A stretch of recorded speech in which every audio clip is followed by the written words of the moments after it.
Salve rapaziada, tudo bem com vocês? Daniel Brownie falando, mais um vídeo aqui do canal Brownie Fogo. Eu preferi, né, cara, esperar, apurar todas as situações, saber o que estava acontecendo antes de gravar qualquer tipo de vídeo. Galera, primeiro de tudo, antes de falar aí do Oyama, antes de falar aí da situação até do Rafael Carioca, né, cara, tem uma situação também que o Durcésio falou bastante, o Durcésio concedeu uma entrevista exclusiva ao Globo Esporte, ao GE, a aba do Botafogo no GE, e a gente vai falar sobre isso. Vai ter live hoje à noite, tá bom? Tô pretendendo fazer uma live realmente pra gente trocar uma ideia sobre tudo o que aconteceu ontem.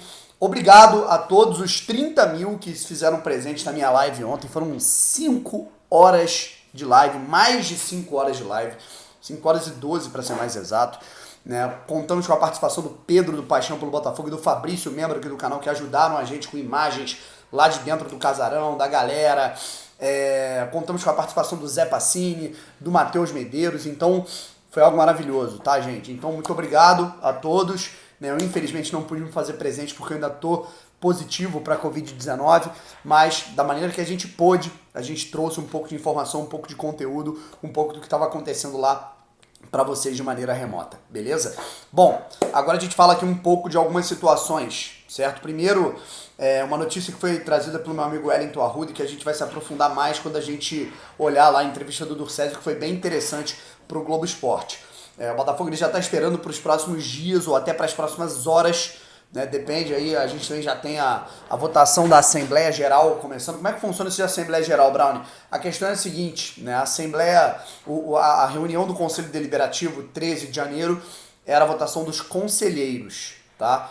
E da Assembleia Geral, no dia 14 de janeiro, que é hoje, vai até às 7 horas da noite, é a votação dos sócios proprietários, vota todo mundo, né? Então, aí é mais lavada ainda, né? No ruim, a gente vai ter 30 idiotas votando não, né, para atrapalhar o processo, mas é isso, como tivemos 3 imbecis ontem votando não e um na abstenção, que pelo menos, né, assim, teve uma justificativa, né, foi íntegro pelo menos, não se escondeu. Mas enfim, continuando, né, e depois dessa situação da Assembleia Geral, a gente pode ter um aporte financeiro de 50 milhões de reais para o primeiro semestre, tá bom? E quando a gente fala isso, cara, é muito importante deixar isso claro pro torcedor que tá aqui. Ah, Brownie, é 50 milhões para contratar jogador, é 50 milhões para comprar, vamos no Soteldo, vamos no do Palmeiras, vamos comprar o Marinho. Não é isso, não é assim, calma lá.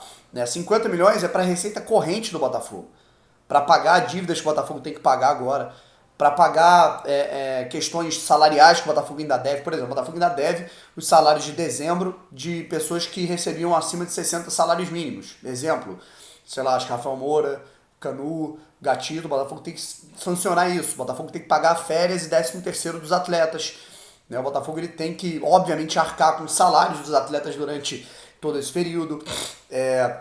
20% da renda corrente mensal do Botafogo vai para a justiça, certo? Vai para o regime de centralização de dívidas. Isso já faz parte do pagamento das dívidas dentro do programa da SAF.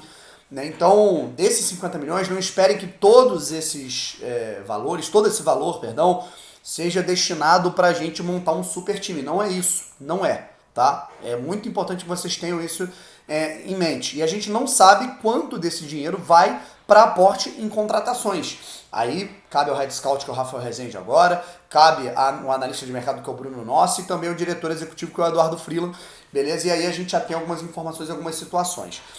Primeiro de tudo, situações de 2 atletas que, numa realidade anterior à da SAF, eram completamente fora de possibilidade por conta, né, dessa situação de valores que não batiam, Elkerson e Rafael Carioca, que agora podem acabar sendo realmente vantajosos, tá?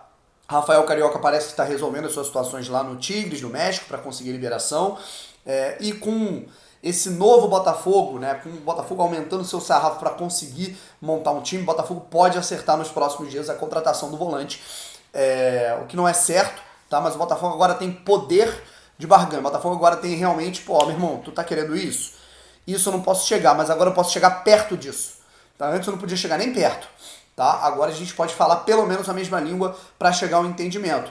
certo? Então, é basicamente isso. É o que são a mesma coisa. Uma coisa que ela pode ser feita, né, até visando essa situação da SAF, o Botafogo ele vai ter 50 milhões, tá? Mas esses 50 milhões a gente não sabe quanto que vai dar para investir no time.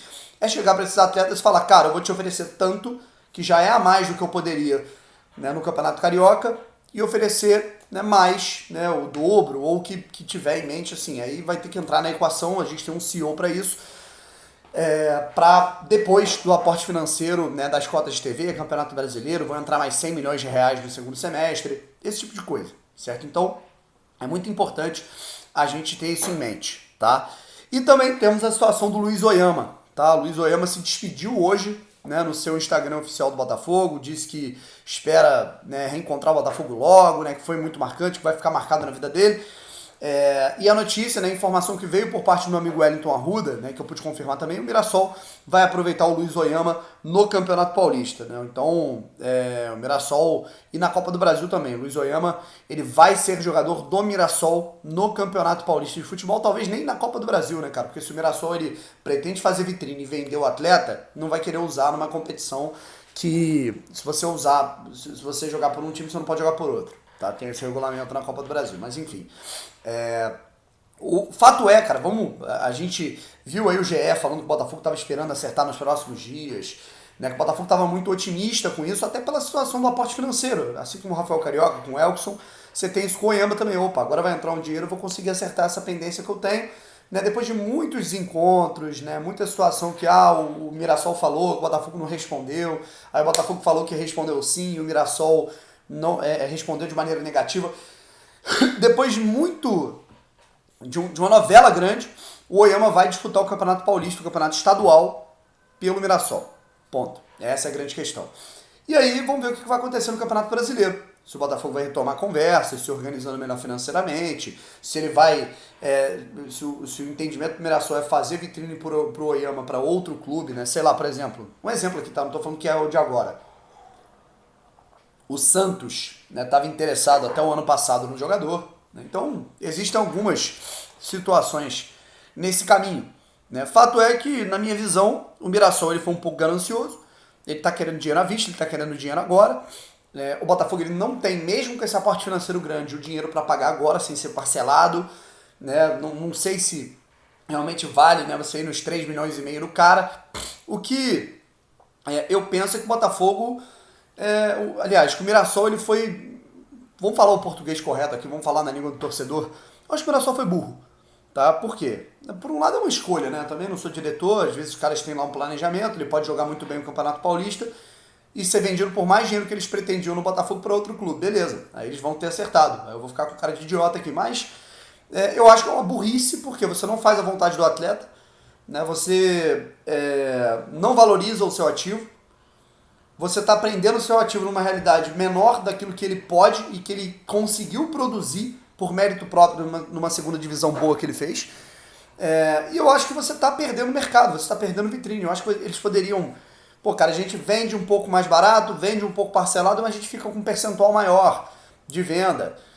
Ou a gente prorroga um empréstimo ao invés de efetuar a compra definitiva. Então eu acho que o Mirassol endureceu demais na queda e está perdendo a oportunidade de ver o Oyama, né, deslanchar numa realidade nova de Botafogo. É aquilo que a gente fala, né, rapaziada? Primeiro de tudo, dessa situação de não ter respondido, enfim, fica claro, né, que o Eduardo Freeland ele não pode tocar sozinho o departamento de futebol, não existe isso de carta branca. Essa é uma das principais críticas que eu faço, por exemplo, ao Durcésio. O Freeland não pode ser o único responsável por um clube no olho do furacão, não pode.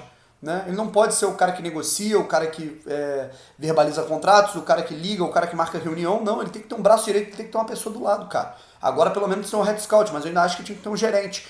E uma segunda situação, eu acho que isso entra muito naquilo que a gente conversou ontem na live. O Botafogo não é porque agora ele tá com dinheiro, ele tá rico, ele virou playboy, o caralho, que vai ser muito fácil tirar atletas dos outros clubes. Muito pelo contrário. Esses clubes eles vão olhar, opa, agora o Botafogo tá com dinheiro, agora tá entrando grana, então me dá a vista. Então eu não vou aceitar menos que isso. Então o próprio empresário do atleta, cara, então já que vocês estão com dinheiro aqui, eu não vou mais cobrar, né, 80 mil de salário, eu vou cobrar 200, né, eu quero 200 pro meu cliente, vocês não estão com dinheiro, eu não quero meu cliente. Então esse tipo de dificuldade o Botafogo vai passar durante esse ano, e essa é a primeira.